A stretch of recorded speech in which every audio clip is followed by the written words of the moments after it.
जय श्री कृष्णा। मैं हूं पंडित सुनील भारद्वाज, ज्योतिष वैद्य और वास्तु विशेषज्ञ। आज हम बात करने वाले हैं अक्षय तृतीया की।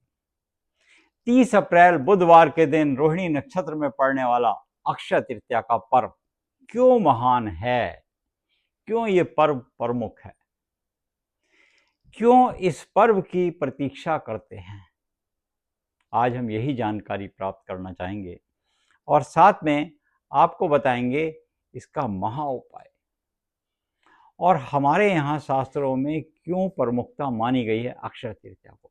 सबसे पहले तो हम समझ लेते हैं कि कौन से योगों में ये पड़ रहा है। 30 अप्रैल बुधवार का दिन, रोहिणी नक्षत्र, शोभन योग है, सर्वार्थ सिद्ध योग है इस दिन। अच्छा, रवि योग भी है और रोहिणी नक्षत्र में गर्करण के साथ आ रहा है। वैशाख मास की शुक्ल पक्ष की तृतीया को अक्षय तृतीया कहते हैं। वो तृतीया जो कभी क्षय ना हो, जो कभी कम ना हो। इस दिन जो कार्य किया जाता है वो कभी कम नहीं होता, वो बढ़ता रहता है। क्यों इसकी विशेषता इसलिए है क्योंकि कोई काम वो कम नहीं होगा जो कार्य इस दिन किया गया होगा। भाई, कारण उसका विशेष ये है कि आज का दिन बहुत प्रमुख है। अक्षय तृतीया को सतयुग का प्रारंभ हुआ था, त्रेता युग का प्रारंभ इसी दिन से हुआ था। जिस दिन से युगों का प्रारंभ हो वो दिन बहुत श्रेष्ठ है, इसलिए अक्षय तृतीया इसका नाम है। और खास बात है, बद्रीनाथ जी के पट इसी दिन खुलते हैं, उन्हें मिश्री का भोग लगाया जाता है और तुलसी जल इसके साथ उनकी आरती की जाती है। बद्रीनाथ जी के आज के दिन से पट खुल जाते हैं।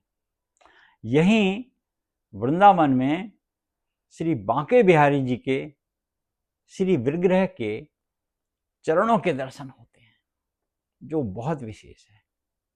और आज के दिन ही नर नारायण का भी अवतार हुआ था। आज के दिन ही परशुराम जी का भी अवतरण इसी दिन माना जाता है। ये विशेष रूप से इस पर्व को अक्षय तृतीया इसलिए कहते हैं।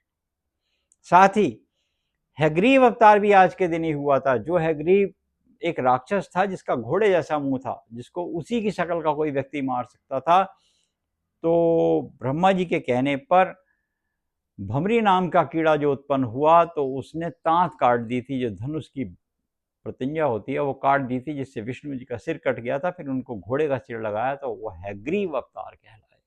तो वह हैग्रीव राक्षस का वध किया। तो आज के दिन ही हैग्रीव का अवतार भी हुआ था। अब ये बात समझ लेते हैं कि आज का दिन जो प्रमुख है, तो इस दिन ऐसा कौन सा कार्य किया जाए जो हमारे को सफलता मिले और दिन दुगनी रात चौगनी तरक्की हो। आज के दिन सोना खरीदना चाहिए। सोना धन संपत्ति में माना गया है। वाहन खरीदना चाहिए आज के दिन, घर खरीदना चाहिए, दुकान खरीदनी चाहिए। अगर आप खरीदने की प्लानिंग कर रहे हैं तो ये दिन बहुत विशेष है।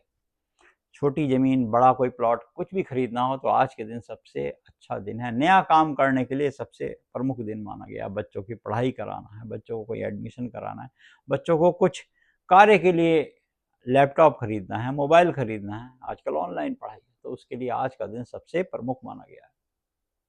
व्यापार कोई शुरू करना हो तो बहुत अच्छा दिन है।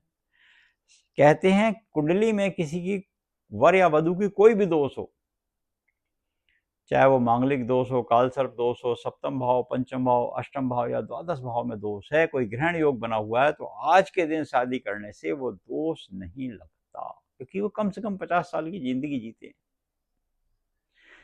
शादी के बाद कुछ ना कुछ तो जुगली बनाते हैं अच्छी। तो ये एक बहुत बड़ी बात है कि अक्षय तृतीया के दिन अनसूजी शादी होती हैं। अक्षय तृतीया के दिन जो काम करते हैं, जो मांगलिक कार्य करते हैं, वो शुभ होता है और वो कार्य आपके लिए फलीभूत भी होता है। अब समझ लेते हैं अक्षय तृतीया के दिन क्या नहीं करना चाहिए। अक्षय तृतीया के दिन क्रोध और घृणा नहीं करनी चाहिए, क्योंकि ये फिर बढ़ता रहता है। अक्षय तृतीया के दिन दान क्या करना चाहिए। अक्षय तृतीया के दिन गेहूं का दान करना चाहिए, सत्तू का, चावल का, वस्त्र का, गुड़ का। अच्छा, गऊ और चारा भी दे सकते हैं यथाशक्ति। ऐसा करने से आपके घर में खुशहाली का वास होता है। और आपने अगर इसको सुना है कि कौन-कौन से दर्शन होते हैं, कहाँ-कहाँ के भगवान के चरणों के दर्शन होते हैं, पट खुलते हैं, कौन-कौन से युगों का अवतरण हुआ, कौन-कौन से अवतार आए, उससे आपका जो नेगेटिव एनर्जी है ना वो कमज़ोर हो जाती है और आपकी एनर्जी काफ़ी हाई होती है।